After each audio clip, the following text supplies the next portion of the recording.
Welcome to the CXPod, where we aim to expand people's perception of customer experience management. We know that customer experience goes hand in hand with employee experience, and we believe that a broader and more holistic view might even replace terms like CX and EX with people experience or human experience.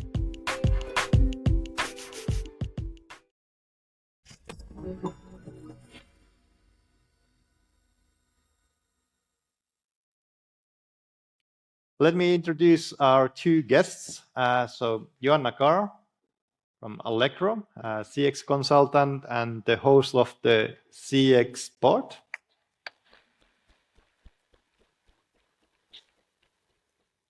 And then her co-host Merete Medal, who's also the head of customer journey at BEA.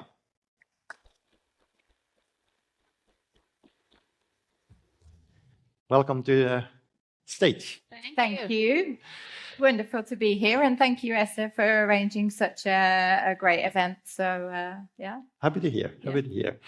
And hey, so like I said earlier, so Joanna and Merete are hosting the CXPod. How many are you familiar with the podcast? Quite a few fans on the stage. So if you haven't listened to it, I really recommend checking it in like some of your podcast solutions like Spotify or wherever you find your podcast.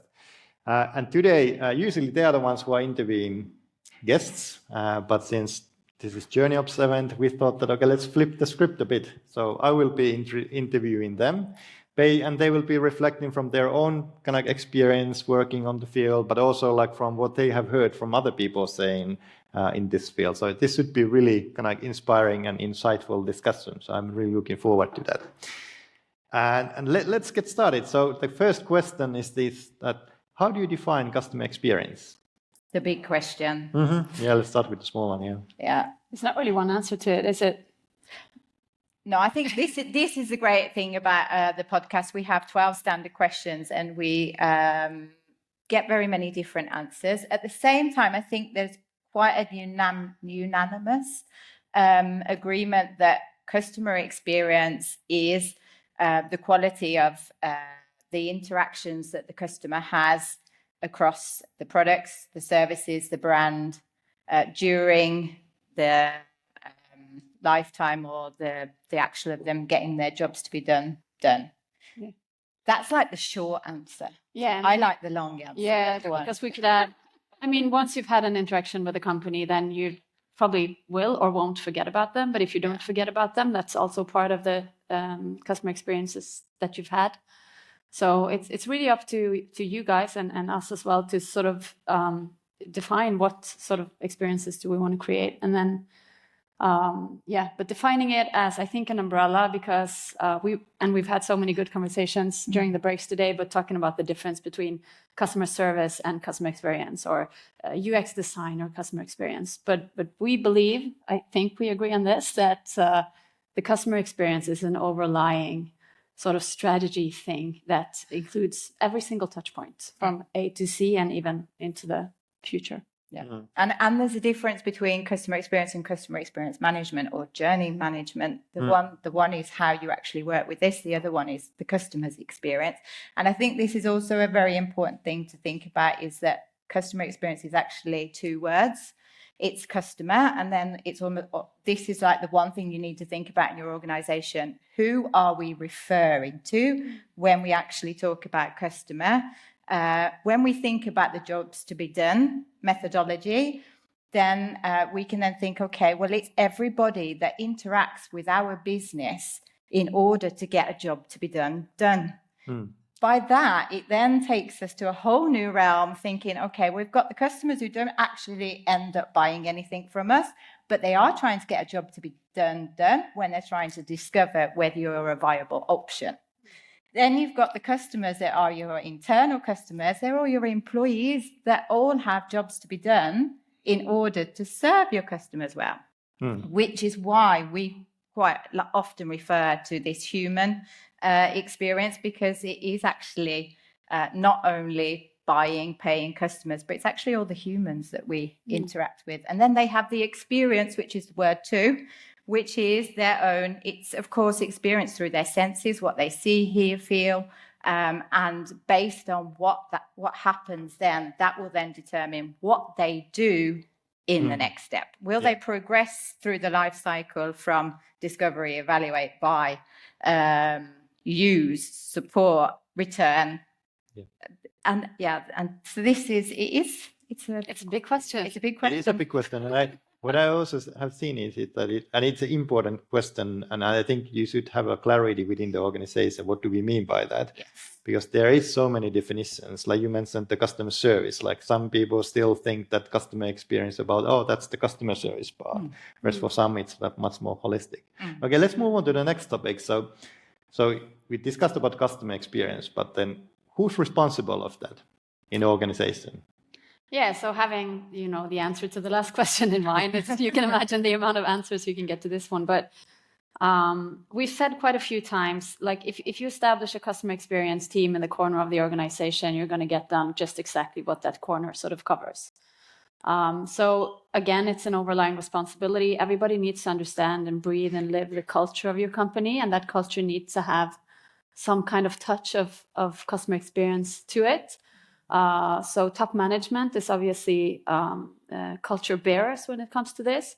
But we also see examples of companies who haven't got that sort of focus from top management, but they're still able to produce really, really customer-centric products or services. So it's hard to understand exactly where the magic sort of lies to be able to do it. But I think, and we've said this a lot of times on the podcast, would you rather have a chief customer experience officer, or would you have someone else, a chief operations officer or whatever, who's customer centric? And I would go for the second one. That's my conclusion. But then again, maybe in 2 weeks I'll change my mind again, because we go back and forth. So I think it's dependent on the company, the culture in the company, how big it is, how small it is, how many silos do you have. But there definitely has to be someone with the customer experience in their title and in their mandate. But we're not quite sure if they work there or there in the organization or somewhere in the middle of hopefully everywhere. And this is a really important thing to consider as well, because organizations are very unique and different in the way that they are organized or built up. In Norway, we've got 90% small, medium businesses. So the way they organize it will, of course, be different to how an international company organizes it. But I think one of the things that often boils down to who should own it in the podcast is definitely, everybody, of course, should own how we work with customer experience, but it's the accountability that is the clue. I think it was Olga Popstava that we had an interview that, it's about the governance structure, the accountability. That is the decision that really needs to be made. If you think about all the people that you have interviewed around this topic, and think about how many of their kind of instances is the customer experience represented in the executive team? Just out of the top of your head, how many of them are? All the people that you have interviewed in all their organizations that they're working on, if you think about their executive team, is the customer experience represented in the executive team? How frequent is that? Great question. Yeah, most of them, I think, are represented in the marketing sort of silo. If that's a good or bad thing, we haven't really. But so a lot of them have they have a mandate, they have a responsibility tied to it. But then again, it's the accountability that sometimes. So on a strategic level, I suppose they do have a very specified responsibility for CX, but it often lies within marketing. And you can, this is like Tinder, right? If you can sell your profile picture and then be as cool as you want to be on your profile, and then you go on the first date, but you have to sort of deliver. And that's what marketing does. They sort of sell the expectation to what your company is going to do for the customer. So I think it's a good thing to be represented there with customer experience, but then if you forget about the rest of the line, then you're not going to have a good second date. So Because I think it's something to think about, because many organizations still in their strategy say that we want to be customer centric, or the customer experience is our differentiating factor. But it's very rare to have the representation in the room where the strategy has been defined. Yeah. Yeah. And I think that we come to the challenges perhaps in one of the next questions, but yeah. Well, let's jump onto that one. So what are the challenges that these organizations who have people who have aspiration to become more customer centric, what are the challenges that they face in that? It is definitely, there are a lot of challenges, but probably the hugest challenge is the aspect of collaboration. We talk a lot about silos. I don't like to say breaking down the silos. Silos have a really important part to play in most businesses, but it's the actual collaboration of the journey management, or the I'm English, I can't say the word, operationalized. Thank you. There you go. Of customer experience across the organization. I think that's a key one of the key challenges. Yep. And also, I think just a good old North Star, having, if you can't break down the silos, at least have them look at the same sort of goal and see this is what we try to achieve. And you may have different pictures of what that looks like from your point of view, which is necessary because you do work with, finance or product or service or, whatever. But at least sort of, again, back to the strategy, you need to emphasize that if you don't know what customer experience, the desired customer experience in your company looks like, then no silo is going to be able to sort of work towards it. And then also, if you don't define it properly enough, then all the silos are going to make different versions of what it looks like. And then again, it's just going to be running around in circles, like somebody said before today. So we've also been talking about this term that we've I don't know if we've created it, but we've adopted it. CX washing, which is this concept, and this is a typical problem because marketing do an absolutely fantastic job. They're really great at understanding their customers, at designing the brand platform, the campaigns, everything for the customers. But if we do not have an overall vision or strategy for how to implement what it is they are promising and communicating across all of these channels that we now have that we communicate to our customers with, then we end up with this problem of actually having a facade which is just for PR, and we're actually CX washing. We're saying we're customer centric, but then and we've started doing a little self-study of this, and there's so much evidence out there that this is what's happening. And it happens by coincidence as well, right? It's a lot of companies, they want to be customer centric. They really want to be focusing on the customer, but you start in the wrong end, and you start by talking about how customer centric you are and how much you love your customers, which may be totally true, but if you don't manage to sort of live up to that reputation that marketing has created for you, again, the pitfall is quite high. And the second and the third date is, back to the dating analogy. I don't know why I fell into that trap, but here we are. I think everyone can relate to it somehow, at least. But so CX washing happens. I think some people use it quite cynically to sell more, but some companies actually really try, but they fail. And start with doing the job first, and then you can sort of, if you have something to show to, then use that in the marketing and not just invent stuff that you would like to see happening. I really like the term CX washing. I'm going to steal that one in the studies, because that's what I also see is that a lot of the kind of organizations that in a strategy, it's difficult to say that the customer experience or the customer is not important. We are all here to serve customers, so often it kind of flies into the strategy. But then when you start asking, so what actual decisions are you making, and what kind of changes have you been doing since you launched that, it's very kind of empty. And that's where journey management often is. I use that as a way to kind of start talking about journey management. So how about if you operationalize your kind of customer experience? How's it look in that? That stage of the journey. How does it look in that stage of the journey? What do we have to do to deliver on what it is we're saying at the start? But I also think, every management group should, if you have to make cuts or if you have to make decisions, at least ask the question in the room, how is this going to affect the customers and how is it going to affect, our reputation? Yeah. When we having said this, making this decision now, how is this going to be? Yeah. Because sometimes I think it's just lack of consciousness around decision making. Because when we have to do cuts, we have to do them fast. We have to do right. So, yeah. Well, let's spin it a bit. So we've been discussing now a lot about the challenges, but you also, because you interview a lot of people who are very focused on this area. So what are the latest and greatest things that you hear, or the stories that you want to kind of share for the others on customer centricity part? I think the companies who enable their employees who work towards like face-to-face or at least one-to-one with customers to enable them with a mandate or even a power to make decisions. There's it's been said that disobedience creates the best customer experiences. So when a customer service rep goes out of their way to help someone, it's a little outside of their mandate, but they do it anyway, then that's when the magic is being created. And I think that's all about empathy. So sort of planting the seed of empathy in the organization and empowering.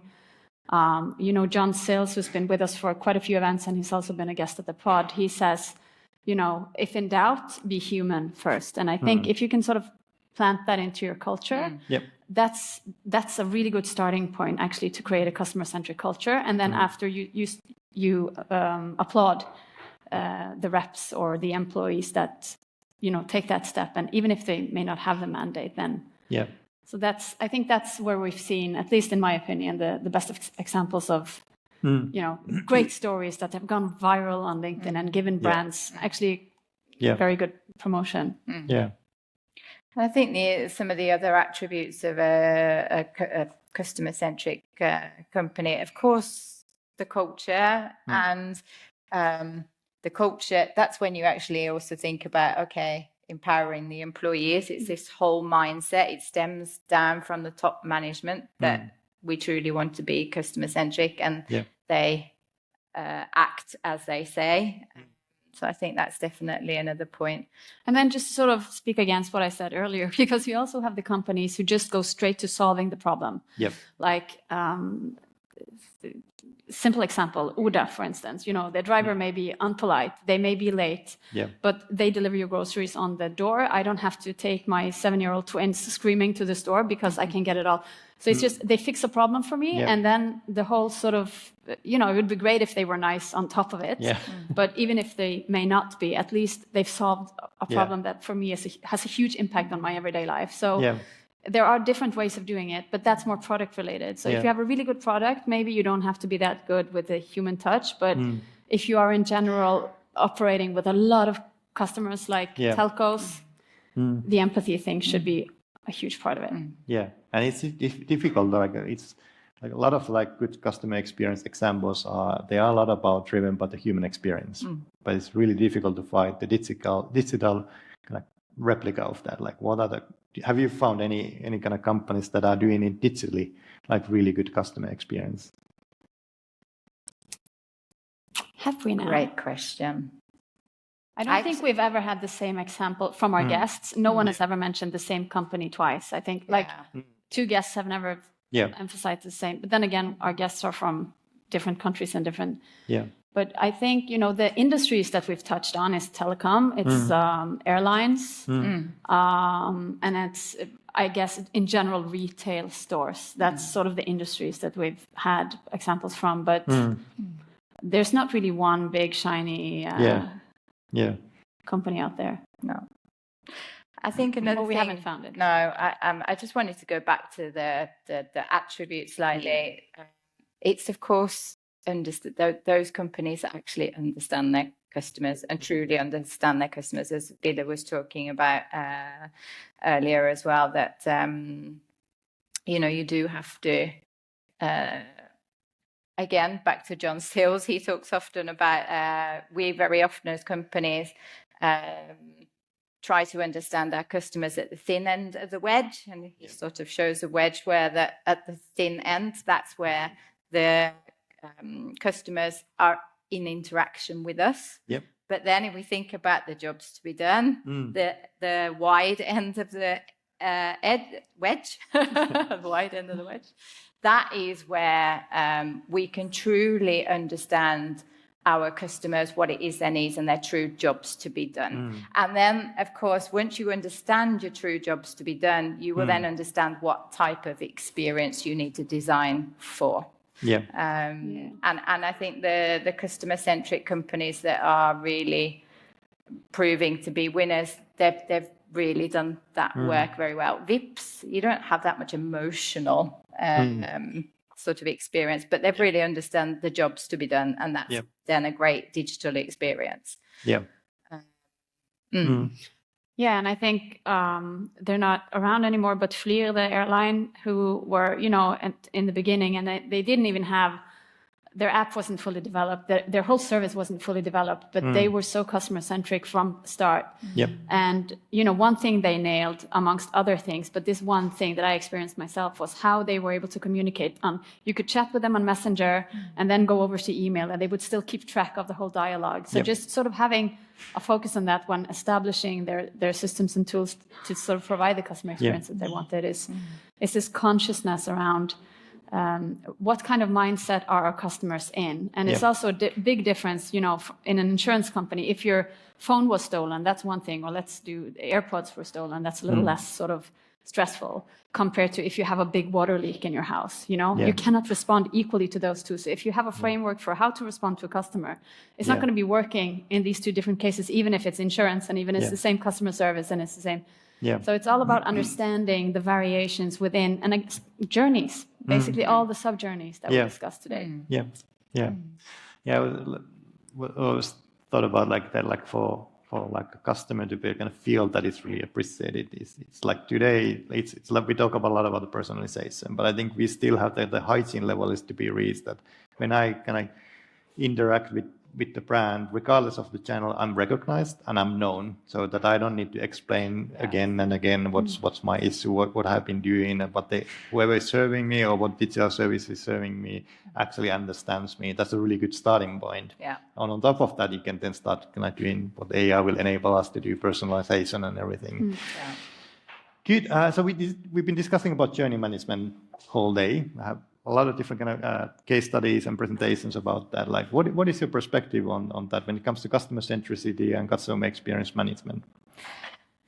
I think journey management is a necessity for companies today, and it is the, what should I say? My perspective it is the glue that helps us to operationalize the way we work with customer experience. It's the glue that helps us to work cross-functionally across the silos.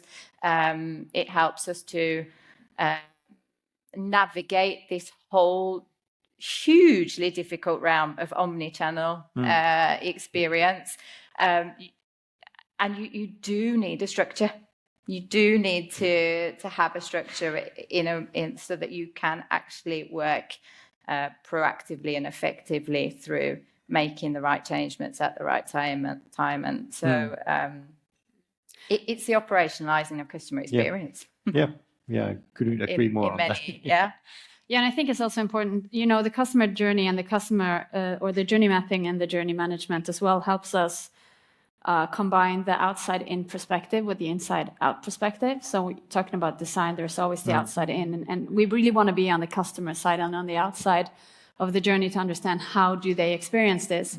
But to be able to sort of, if we're even able to design experiences, that's also a big question that we have. Can you really design an experience for someone, or is it just purely up to them how they're going to perceive what you're trying to do? But I think the journey management enables us, at least to a certain point, and maybe to where we need to be when it comes to managing those expectations and combining the outside in and the inside out, which I think is crucial, because it's not, like Jannicke is talking about, it's not about just being nice to the customers. We're talking about mutually sort of getting value for the customers and for us as a company. But if you're going to be doing that, you need to organize it in a systematic way. So mapping is here to stay. And it's great to see that there are tools that are making this easy to do. I think there's very many of us here who have been mapping for quite a long time on In Excel. Excel workshops, Miro, which is all brilliant. But the problem is that these journeys are there. They are going to evolve. They're going to change. We are going to need to make new optimizations. And the ability to have a management platform that will ease that work. I mean, it's horrendous trying to go back to an old Miro map that you've done and find out, okay. So it's really nice to see that these tools are coming along and enabling that work. Making it easier. Yeah, and I mean, your customers' perception aren't going to be a static picture either, right? It's going to evolve from day to day, depending on, weather or whatever sort of impacts the journey. So you have to have a tool that enables you to sort of stay on top of it, no matter what comes in your way. And we may not be all the way there today, but I think what we've seen from today is we're approaching that sort of world where this is possible with AI and technology. So it's exciting to see. Also a little scary, but I don't know whether you have tried, but I have tried to create journeys with AI just from transcript, and it is scary how well it works. To me, the mapping when it was first it was the beautiful artworks that we did under the walls, and we marveled around how beautiful they were. We used to have illustrators who were just creating those, and it was then clients usually wanted to have them in their office and so on. Then COVID came and everything moved online, and we started using Miro, but it was still the same. Snapshot of a moment when the research was done, and the moment it was created, it started to lose its relevance over time. And now these tools enable us to integrate live data sources into those, and it's really breeding thing. So it's definitely making a difference on that. What's your take on See, now she's going to the hot spring. I'm intrigued to know. You didn't like this, did you? You've worked with journey management and JourneyOps in many years. Are you still doing workshops? It doesn't remove the need to do collaboration with different stakeholders. But I think the difference is that it used to be a lot of the designers workshopping around. Now we try to bring the business stakeholders and the data people, and let's bring all the people in the same room. And that's where I there might be some difference of opinion, but I honestly think that you should start with the multidisciplinary team, not create something on a silo and then try to sell it, but create it together, because then you need to also have empathy to the other roles. What do they need? Somebody was mentioning that in their presentations, how can we help journeys to do your job better as well? But nothing is going to remove the workshops. Good question, John. Good question. AI is not here yet.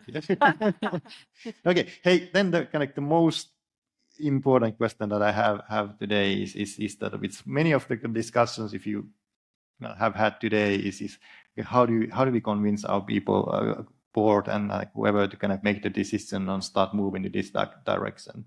So overall, thinking about customer-centric initiatives, how do you get the funding for that? How do you get the commitment from the decision makers? Be brave enough and talk to top management. I mean, I work with a lot of customer experience managers and actually coaching them to have that conversation. And we've talked about it, actually having a qualitative research internally in your organization. I think the clue is actually finding out and understanding what does the company need. What does management need? What is it that they want? What is their job to be done? And start there. And I also think our industry, especially when it comes to insights and analysis, we need to get better at quantifying the value of what we create. So instead of, and this is from way back, a customer experience director, I think at Storebrand. I call him Bradley Cooper, but that's not his name. It's Bradley something else. But he said, we try to measure this in rainbows and unicorns, and it just stuck with me because that's what we keep trying to do. But we need to start using real numbers. And then we keep talking about, the ROI all the time. And we've also introduced a new sort of, well, maybe not a new term, and we didn't invent it ourselves, but we talk about COI, which is the cost of inaction. So I think, taking that to management and saying, look, what is it that what is your job to be done? Let me help you with that. And let's see if we can find a way to improve the customer experience alongside that. because there is a mutual sort of value to be picked there. You just need to find it, and starting by looking for that. Find the win-win cases first, and then when you solve a few of those, maybe you get to solve some cases that are just for the customer, but then again they will be loyal, and you got the whole thing swinging. So but you need to prove that what you're doing makes sense other than just feeling good, because feelings, it's important, but it's not going to take you all the way. So it's a really good point. I think the hit that we are taking now, that there's been this economic downturn, there's like, at least within my network, a lot of the people have been like laid off and they're looking for jobs. And I don't have any kind of statistics or anything, but I think it's the reason is that we've been sitting in the ivory tower, like saying that you need to understand customer is important, but not really stepping down to understand that, okay, how do we connect this with business? So instead of waiting others to come to our world, we need to go to their world, like you said, and I really understand how can we help you to kind of succeed in your side as well. Yeah, because we know if they may not see it right away, and this is a little silly because of course they do at some extent, but we know that having a happy customer is not going to be bad for business. We know that, but we just need to make them understand that in their language. I suppose. Absolutely. As easy or hard as that may be. Good. Well, hey, we are about to wrap up. Any final thoughts on like what's the future of customer centricity? I think what we talk about is that our job's not going away. That's a good start. Because, what is the future of customer centricity? Thankfully, there is absolutely no doubt about it that companies and the awareness in all layers of the organization is growing, that we need to work in a customer-centric manner. And again, in all layers, many are looking to find out, okay, what does this mean? What do I need to know? We still, I have the feeling we're not immature at all, but we are still at the start of this journey.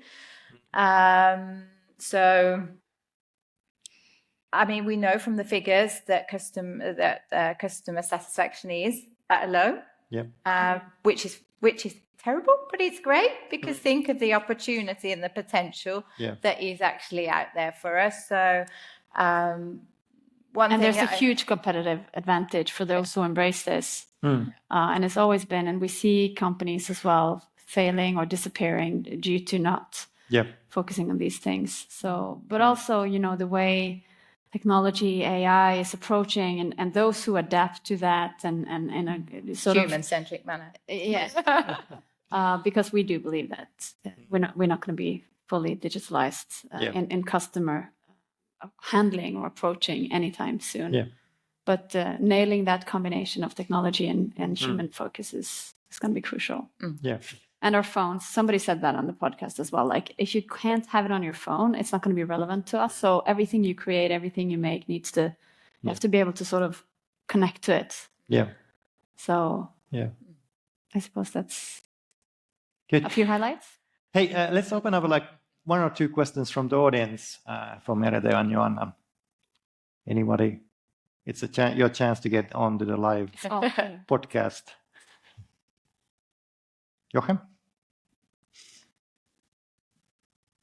I love CX washing. So how about like the underlying patterns behind this, right? What would define a company that is like doing CX washing versus those that you mentioned, like they tried really hard, they failed, but they're like not CX washing? Like any indicators that we should be looking at in our companies to see like we're kind of CX washing here, guys? The ones who talk the most about it are the ones you should sort of look into, because they're probably not as perfect as they claim to be.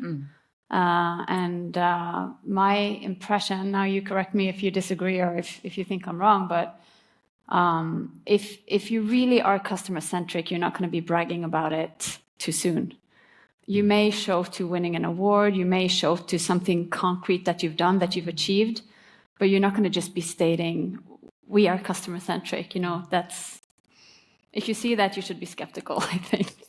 Yeah. And I think some real concrete ways to discover this is, for example, they post customer first or best customer service before, during, and after. But then if you go and look on, for example, what are these forums? I was about to say Yelp, but yeah, Not TripAdvisor. Yeah. it's on the tip of my It's tongue. on Trustpilot. Trustpilot. If you go on Trustpilot, you can see 1-star scores time after time after time, and really critical feedback that gives full evidence that this is not customer first or best customer service for, during, and after. And then if you sort of look at the organization and see that, well, these customer feedbacks, they're going years back actually. And this is a brand announcement on their website that they've still got posted there. Then they're customer washing because they've had plenty of time to do something about it. Yeah, there are quite a few examples. I'm not sure we should hang out specifically with the Swisher brands today, but also if you talk to the employees and even looking at the way employees, first, do they respond to these things on Trustpilot? If they're not present, then again, they don't care. So why would you trust them to be customer-centric? But also if they are present, and look at the way they do respond, because a lot of the responses you'll see is, so, hey, I tried reaching you, but you didn't call me back for 5 days. And then they'll get the response, oh, we always call back after 1 to 2 days. So I don't understand what's happened to you. You know, you'll find plenty of these examples. Yeah. And again, sometimes it's a coincidence. Sometimes it's just they're trying, but just be careful. I think, you know, in general, just be careful talking about how customer-centric you are until you can actually prove and have a track record of being it.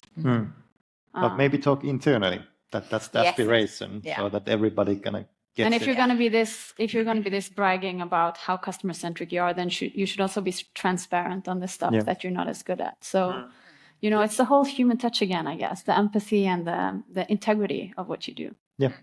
Okay. Well, hey, I want to thank Joanna and Merete. It was really a pleasure to interview you. Thank you. Yes, Thank you for joining. And like I said, like it's a fantastic podcast. So subscribe, and you can hear. How often is it? Like it's every week. Every week, yeah. Seasonally, it's every week. So if you have a sort of guest growing in your tummy and you want to attend our pod, please reach out. If you know someone you would like to hear on the pod or see, because it's actually on video now. Yep.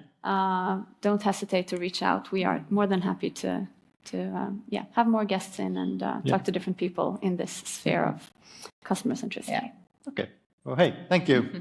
Thank you. Thank you.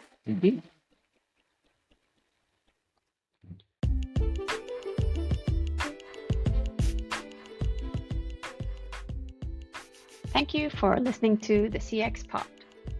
If you want to reach us, you can always find us on LinkedIn, and please remember to follow us on Spotify and leave a review of what you think.